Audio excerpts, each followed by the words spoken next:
कपड़े धोने वाली बहू। शादी के पहले से ही विभा को कपड़े धोने का बड़ा शौक था। कभी नल के नीचे तो कभी तालाब के पास। अरे मेरी नीली वाली लुंगी नहीं दिख रही है।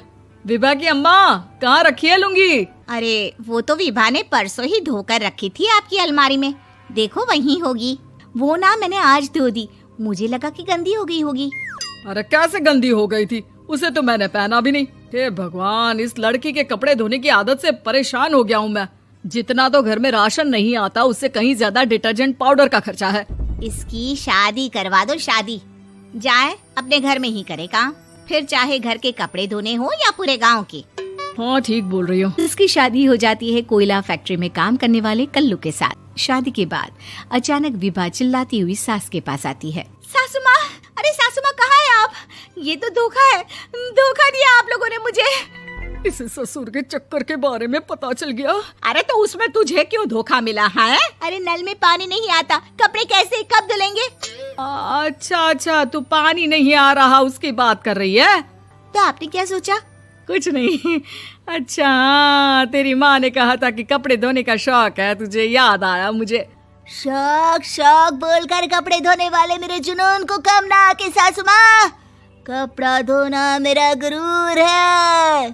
तभी पति भी वहाँ आ जाता है। अभी मैंने इसे सनी देओल की फिल्म दिखाई है, उसी के डायलॉग मार रही है माँ। अच्छा सुन, साफ साफ बता रही हूँ, पानी सुबह 4 से 6 और शाम को 10 से 12 आता है, समझी? विभा टाइमिंग सुनकर हैरान हो जाती है। ये क्या भूतों का मोहल्ला है? सुबह 4 बजे उठकर कौन कपड़े धोता है? 4 बजे टंकी में पानी जाता है, फिर सारा दिन धोना ना, किसने मना किया? अरे कैसी बात कर रही हैं? 200 लीटर की टंकी में कितने कपड़े धो लूंगी मैं? सुबह ही उठ जाऊंगी मैं। अब क्या था, विभा सुबह 4 से लेकर रात के 12 बजे तक कपड़े ही धोती रहती। एक रोज सास पड़ोस से निकलकर कहीं जा रही होती है कि साथ वाली कहती है, हाँ कल्लू की माँ, जरा ये बताओ कि 2 साड़ी है, 2 ब्लाउज और एक पेटीकोट और एक नाड़े वाला लंबा कच्छा। हाँ तो? अरे तो क्या, कितना लोगी धुलाई ये बताओ। धोबन दिख रहे हैं हम क्या? हमारे पति सरकारी नौकरी से अभी रिटायर हुए हैं और बेटा सुपरवाइजर है कोयला फैक्ट्री में। धोबन समझ रखा है हमें। हाय रे कल्लू की अम्मा, माफ कर दो, वो तो मोहल्ले में यही सब बता रहे थे कि तुमने बहू को कपड़ा धुलवाने के काम में लगा दिया है। सास को पड़ोसन की बात सुनकर गुस्सा आ जाता है। वो घर पहुंचती है जहां घर के बाहर ही इतने सारे कपड़े सूख रहे होते हैं जितने कि किसी धोबन के घर पर। अरे ओ कल्लू की दुल्हन, बाहर निकल। माँ जी यहीं आ जाओ, बाथरूम में चादर धो रहे हैं हम। अरे अभी हम धोते हैं, तुमको बाहर निकलो। ये आस पड़ोस वाले बोल रहे हैं कि हम बहू से कपड़े धुलवा कर उसे कपड़ा धोने वाली बना दिए हैं। अरे छोड़ो ना माँ जी, किन लोगों की बातों में आती हो? आस पास के लोगों का तो काम ही होता है कि वो किसी तरह सास बहू को लड़ा दे। बहू सारे घर के कपड़े धोती है, ये क्या कम है? बोलिए।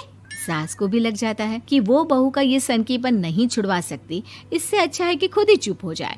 एक रोज सास और बहू मंदिर जाते हैं, जहाँ सास की साड़ी वहाँ खड़ी भीख मांगने वाली से मिलती है। माँ जी क्या बात है, आपकी साड़ी उस भिखारन से कितनी मिल रही है ना? हाँ देखो तो, दोनों की साड़ी मिल रही है। क्या बात है कल्लू की अम्मा, तुम खुद को तो अफसर की बीवी बताती हो और ऐसी सिंपल सी प्लेन साड़ी पहनकर घूमती हो। सिंपल और प्लेन नहीं है ये साड़ी। तो क्या सोने के धागे से फूल बने हैं?